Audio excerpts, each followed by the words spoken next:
दोस्तों सबसे पहले आइए पहला क्वेश्चन देखते हैं कि पहला क्वेश्चन क्या था। तो एक क्वेश्चन जो आया था कि मेटाटार्सल बोन कितनी होती हैं।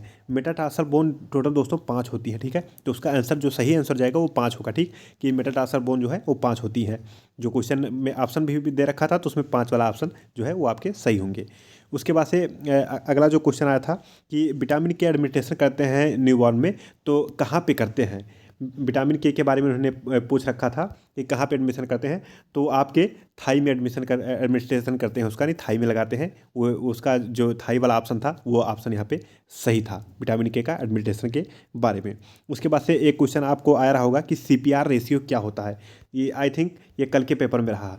सीपीआर रेशियो क्या होता है, अडल्ट में पूछा था दोस्तों, बच्चों में पूछा नहीं था, अडल्ट में पूछा था। तो अडल्ट में जैसा कि आपको पता हुआ 30:2 का सीपीआर रेशियो होता है अडल्ट में, ठीक है। चाहे वो एक लोग हों चाहे दो लोग हों सीपीआर करने वाले, ठीक है। तो 30:2 का जो ऑप्शन था उसमें ये वाला आंसर आपके सही थे। उसके बाद से उसमें एक क्वेश्चन रहा होगा लिम्फ नोड जो है वो किस में नहीं पाए जाते हैं। एक लिम्फ नोड करके आपको क्वेश्चन आया रहा होगा कि लिम्फ नोड जो होता है नॉट फाउंड। तो उसमें 4 ऑप्शन दे रखे होंगे दोस्तों, मैं ऑप्शन नहीं बताऊंगा, केवल आंसर ही बताऊंगा मैं, ठीक है। तो उसका जो आंसर होगा वो उसमें 4 ऑप्शन, जैसे आपका लीवर रहा होगा, नेक रहा होगा, ऐसे करके 4 ऑप्शन उन्होंने दिया था। लेकिन उसका जो करेक्ट आंसर था स्पाइनल कार्ड वाला जो आंसर था, उसका स्पाइनल कार्ड जो है उसका सही आंसर था, ठीक है। तो स्पाइनल कार्ड में लिम्फ नहीं होते हैं।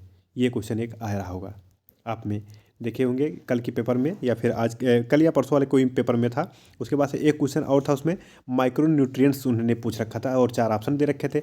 जो माइक्रो न्यूट्रिएंट है दोस्तों MAR करके था, MI करके नहीं था, माइक्रो में था।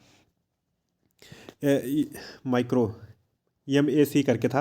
यानी देखिए एक होता है माइक्रो और एक होता है माइक्रो, दो होते हैं। तो उन्होंने माइक्रो के बारे में पूछ रखा था। तो माइक्रो न्यूट्रिएंट्स क्या होते हैं, प्रोटीन। प्रोटीन वाला जो ऑप्शन रहा होगा आपके वो ऑप्शन सही थे कि नहीं, प्रोटीन जो है वो माइक्रो न्यूट्रिएंट्स है। तो इसमें प्रोटीन वाला ऑप्शन सही था। उसके बाद से और उसके बाद से अगला एक क्वेश्चन और आपने देखा होगा कि ABC का फुल फॉर्म इन्होंने पूछ रखा था कि ABC का फुल फॉर्म क्या होगा। ABC बहुत सिंपल सा क्वेश्चन था, स्टैंडर्ड इन्होंने पूछ रखा था ABC स्टैंडर्ड क्या है, मतलब उसका क्या मतलब है। तो आपको बहुत आसान रहा होगा, आई थिंक सभी ने किया होगा। एयरवे, ब्रीदिंग और सर्कुलेशन।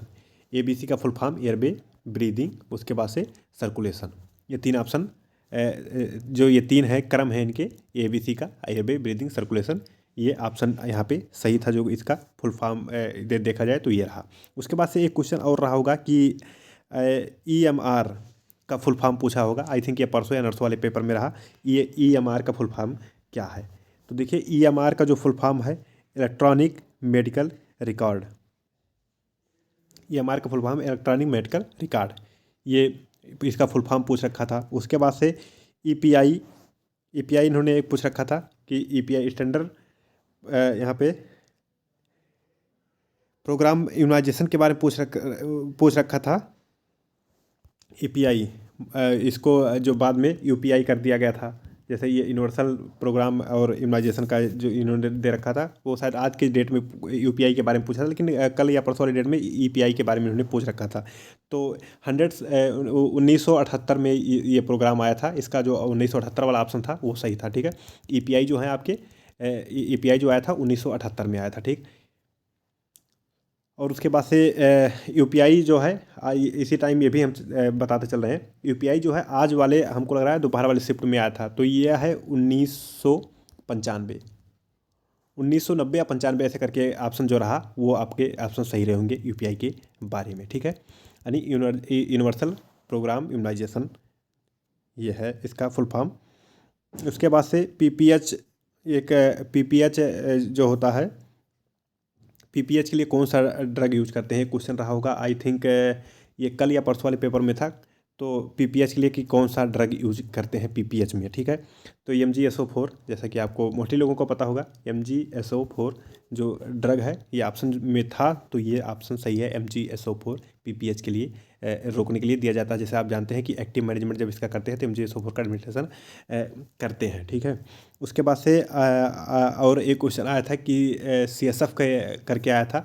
तो आई थिंक हमको क्वेश्चन नहीं याद रहे कि CSF का पूरा क्या था उसमें।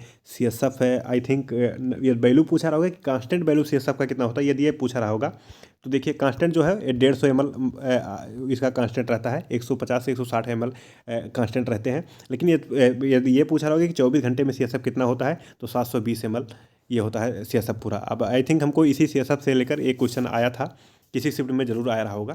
तो ये है पूरा क्वेश्चन। यदि ये इन्होंने पूछ रखा हो कि कांस्टेंट CSF कितना रहता है, तो 150 160 या 150 ऑप्शन में रहेगा, तो वो ऑप्शन सही है। इन्होंने यदि ये पूछ रखा था कि CSF है 24 आवर्स में कितने होते हैं, तो 720 ml होते हैं। उसके बाद से अगला जो इन्होंने एक क्वेश्चन आपको मैं बताऊँ, याद होगा कि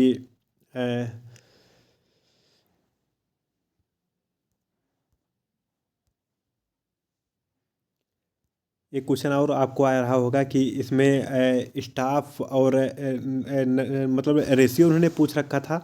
आज के पेपर में था कि रेशियो क्या होता है, नहीं कल के पेपर में था कि जो है वो रेशियो क्या होता है यहाँ पे डिलीवरी रूम में। हाँ, डिलीवरी रूम में स्टाफ का और उसके बाद से पेशेंट का रेशियो क्या होता है। तो देखिए डिलीवरी रूम में 1:1 रहेगा, ठीक है। 1:1 रहेगा डिलीवरी रूम में, यानी कि लेबर रूम में 1:1 का स्टाफ और नर्स का स्टाफ और पेशेंट का यहाँ पे रेशियो होता है।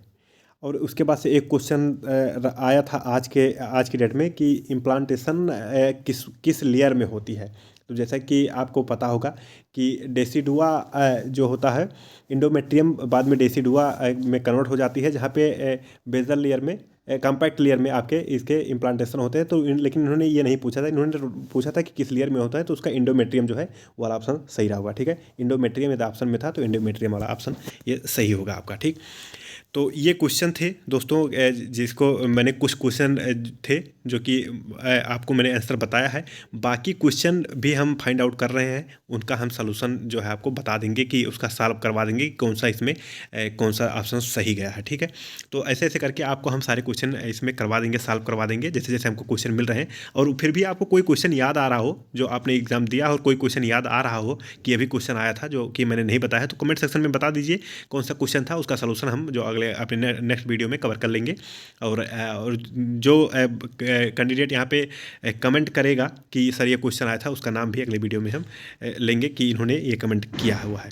तो दोस्तों ये इतनी थी अभी क्वेश्चन जो मिल पाए थे उनका आंसर। और इसके बारे में कट ऑफ कितना जाने वाला है और उसके बाद से रिजल्ट आंसर की ये सब कब आएगा, उस पर हम सेपरेट वीडियो बनाएंगे जिस पे अच्छे से चर्चा करेंगे कि ये सब कब तक आने वाले हैं। देखिए इसका आंसर की वगैरह जो है कब तक आएंगे उसके बारे में ही हम बताएंगे, कट ऑफ के बारे में बताएंगे, रिजल्ट के बारे में भी बताएंगे। लेकिन अभी इस वीडियो में इतना ही। अगले वीडियो में फिर से हम और कुछ क्वेश्चन को सिलेक्ट करेंगे जिसमें आपको आंसर बताएंगे, और उसके बाद से इसके आगे का जो भी फर्दर इन्फॉर्मेशन रहेगा हम आपको शेयर करेंगे। मिलते हैं किसी और वीडियो किसी और टॉपिक में, तब तक के लिए अपना ख्याल रखिए, अपना ख्याल रखिए। जय हिंद, जय भारत।